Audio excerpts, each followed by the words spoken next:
चलिए दोस्तों, आज हम साउथ अमेरिका के बारे में पढ़ने जा रहे हैं। इसके पहले मैंने नॉर्थ अमेरिका की वीडियो जो है उसको कवर कर ली है, तो आप जा करके प्लेलिस्ट में से चेक कर लीजिएगा। तो चलिए दोस्तों, बिना टाइम वेस्ट करते हुए हम शुरू करते हैं। देखिए, जो हमारा साउथ अमेरिका है दोस्तों, वो हमारे कॉन्टिनेंट वाइज वो हमारे पूरे वर्ल्ड का वो 4th लार्जेस्ट कॉन्टिनेंट है।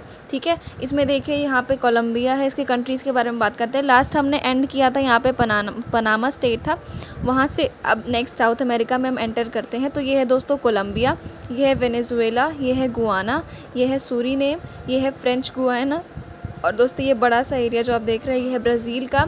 उसके बाद से इक्वाडोर, फिर ये है पेरू, ये है दोस्तों बोलीविया, ये चिली, ये अर्जेंटीना, और ये प्रागवे, और ये उरुग्वे।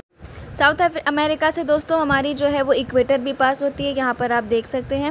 यहीं पर जो हमारे हैं एंडीज़ माउंटेन रेंजेस भी जो है वो पाए जाते हैं, और एंडीज़ माउंटेन रेंजेस में से ही जो ये अमेज़न रिवर है वो निकली हुई है, जो कि दुनिया की सबसे बड़ी नदी है।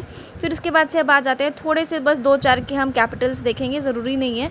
ब्राज़ील का तो नॉर्मल है दोस्तों, ब्राज़ीलिया होता है। इधर इक्वाडोर का देख लेते हैं, इसका होता है क्विटो। तो चलिए दोस्तों, हम यहाँ पर जब माउंटेन रेंज आपको बता ही चुके हैं कि एंडीज़ माउंटेन रेंज होती है, और यहाँ की जो हाईएस्ट पीक है दोस्तों वो है एकोंगुआ, जो कि यहाँ पे आप देख सकते हैं अर्जेंटीना और चिली के बीच में ये जो स्पेस है ना, यहाँ पर है दोस्तों एकोंगुआ जो हाईएस्ट पीक है।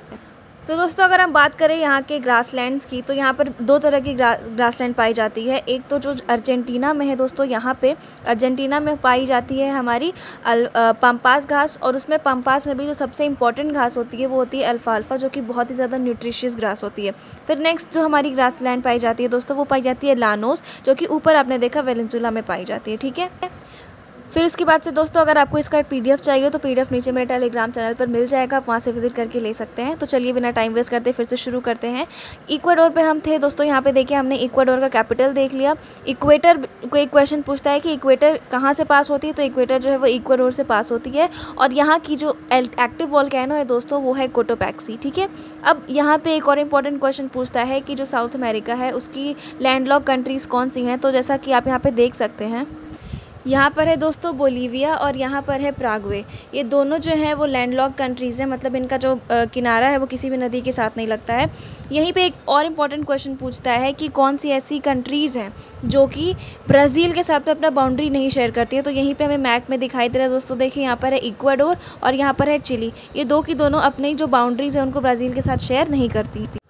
अब जो नेक्स्ट क्वेश्चन यहाँ से दोस्तों पूछने के चांसेस हैं दोस्तों, यहाँ पर एक डेज़र्ट पाई जाती है जिसका नाम है पैटागोनिया डेज़र्ट। ठीक है, अब यहाँ पर है दोस्तों एक और यहाँ पर एक आइलैंड भी पाया जाता है जिसको हम नीचे कहते हैं फाकलैंड आइलैंड। चलिए अब कुछ क्वेश्चंस देख लेते हैं दोस्तों। सबसे पहला क्वेश्चन दोस्तों देखिए आता है अटाकामा डेज़र्ट कहाँ पे है। तो दोस्तों अटाकामा डेज़र्ट जो है वो हमारे पेरू और चिली के बीच में है। लेक टिटिकाका कहाँ है, ये बहुत इंपॉर्टेंट लेक है दोस्तों, इसको चलिए मैप में देख लेते हैं। तो यहाँ पर है दोस्तों देखिए अटाकामा, और यहाँ पर है दोस्तों टिटिकाका। ये 2 से बहुत इंपॉर्टेंट क्वेश्चन पूछता है। ये पूछता है कि जो टिटिकाका लेक है वो पेरू और किसके बीच में बनाती है। तो यहाँ पर दोस्तों चिली और बोलीविया को लेके कन्फ्यूज़न हो जाती है, तो इसको लेकर के आप क्लियर रहिएगा कि लेक किसके साथ बनाती है और डेज़र्ट किसके साथ बनाती है। यहाँ पे फिर से मैं बता दे रही हूँ, वो लेक जो है वो पेरू और बोलीविया के बीच में बनाती है, और जो डेज़र्ट है वो पेरू और चिली के बीच में बनाती है। अब दूसरा क्वेश्चन है दोस्तों, which country shares it's boundary in both Pacific and Atlantic ocean. ये बहुत ही इंपॉर्टेंट क्वेश्चन है, इसका फिर से हम मैप देखेंगे ताकि वहाँ से आपको याद हो जाएगा। तो इसके पहले दोस्तों हमने नॉर्थ अमेरिका में पढ़ा था कि यहाँ पर है पनामा आइलैंड, और इधर साइड में पड़ेगा हमारा अटलांटिक ओशन, और दोस्तों इधर साइड में पड़ता है पैसिफिक ओशन। तो आप यहाँ पे ध्यान से देख रहे हैं कि कोलंबिया ऐसी कंट्री है जो दोनों के साथ अपनी बाउंड्री शेयर करी, यानी कि अटलांटिक ओशन और पैसिफिक ओशन से। तो उसका करेक्ट आंसर हो जाएगा कोलंबिया। अब यहाँ पे दोस्तों कुछ हम कंट्री वाइज भी देख लेते हैं, ज़्यादा इंपॉर्टेंट रहेगा। सबसे पहले तो ब्राज़ील के बारे में मैं यहाँ पे बता दूँ कि Brazil is the largest producer of coffee in the world. Brazil जो है वो वर्ल्ड में कॉफ़ी उगाने में सबसे ज़्यादा नंबर 1 रहता है। ऐसा इसलिए है क्योंकि वहाँ का जो टेम्परेचर है दोस्तों वो काफ़ी ज़्यादा कॉफ़ी के लिए फेवरेबल है। वहाँ की टेम्परेचर हाई होती है इक्वेटर के पास होने की वजह से, इसलिए वहाँ पर कॉफ़ी की बागान काफ़ी ज़्यादा अच्छी होती है।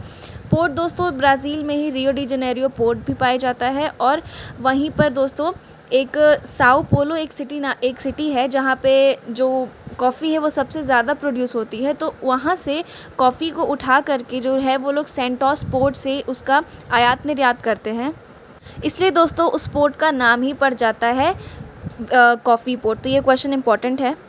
कि कॉफ़ी पोर्ट कौन सा है दोस्तों, तो आप क्या बताएंगे, सेंटोस। और यहीं पे एक सबसे स्पेशल क्वेश्चन ये पूछा जाता है कि यहाँ पर जो खेती होती है कॉफ़ी की उसको लोग क्या कहते हैं, कॉफ़ी के मैदानों को लोग क्या कहते हैं, तो दोस्तों यहाँ पर इसको कहते हैं फेजेंटा, FEGENTA। ब्राज़ील में जो लोग कॉफ़ी के मैदानों को कहते हैं फेजेंटा। चलिए इसको फिर से एक बार हम मैप पर देख लेते हैं और समझ लेते हैं। तो दोस्तों यहाँ पर है रियो डी जेनेरियो पोर्ट। यहाँ पर है दोस्तों सौ पोलो सिटी, जहाँ पर कॉफ़ी सबसे ज़्यादा उगाई जाती है। और कॉफ़ी उगाने के साथ में उसको जब ट्रांसपोर्ट हम करते हैं तो दोस्तों यहाँ पर है सेंटोस पोर्ट, जिसको हम कॉफ़ी पोर्ट कहते हैं। तो ये थोड़ा सा दिमाग में आपके रहे, थोड़ा याद रहे आपको। फिर क्वेश्चन हमारा जो नेक्स्ट है हम चलते हैं वेनेजुला के ऊपर दोस्तों। तो वेनेजुला का जो कैपिटल है वो क्या है, कराकस है। वहाँ की करेंसी क्या है, बोलीवार है।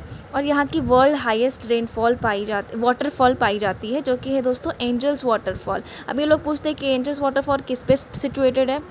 तो अभी दोस्तों हमने पीछे देखा कि हमारी अमेज़ॉन रिवर वहाँ से फ़्लो करती है, तो उसी अमेज़ॉन रिवर की एक ट्रिब्यूटरी है जिसका नाम है चुर्न रिवर। वहीं पर जो है हमारी एंजल्स वाटरफॉल जो है वो सिचुएटेड होती है। दोस्तों यहाँ तक का बहुत ही ज़्यादा क्लियर होना चाहिए, क्योंकि क्वेश्चन यहाँ से ज़रूर पूछते हैं। तो एक बार आप वीडियो को रिपीट करके देखेगा, और अगर ये इन्फॉर्मेटिव लगती है तो प्लीज़ चैनल को मेरे सब्सक्राइब कर दीजिएगा और एक बार लाइक बटन को ज़रूर दबा दीजिएगा।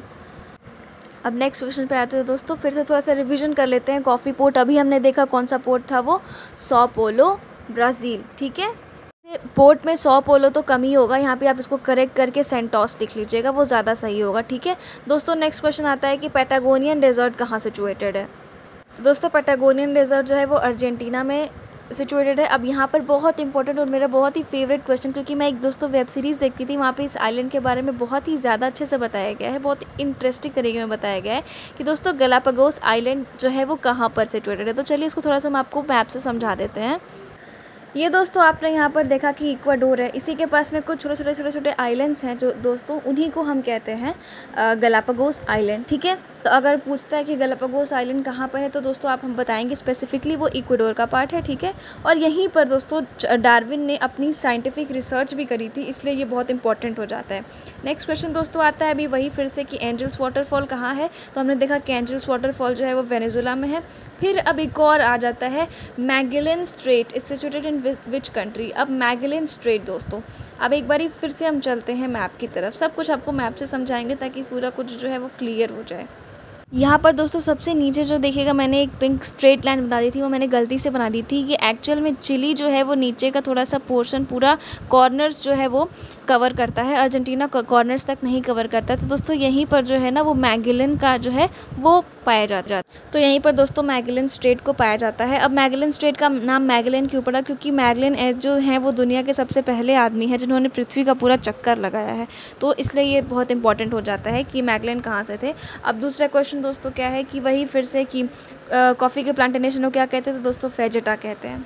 और लास्ट क्वेश्चन दोस्तों कि सेल्वास ग्रासलैंड कहाँ है। तो दोस्तों अभी हमने जो अमेज़ॉन रिवर देखा, वहीं अमेज़ॉन रिवर के जो आसपास की जो एरिया है वहाँ पर दोस्तों सेल्वास ग्रासलैंड पाया जाता है। तो ये था दोस्तों हमारा आज का साउथ अमेरिका। अगर वीडियो पसंद आई हो, इन्फॉर्मेटिव लगी हो, तो प्लीज़ इसको आगे अपने फ्रेंड्स के साथ शेयर करिएगा। और सब्सक्राइब तो नहीं, बट एक बार प्लीज़ आप लाइक का बटन ज़रूर दबा दीजिएगा।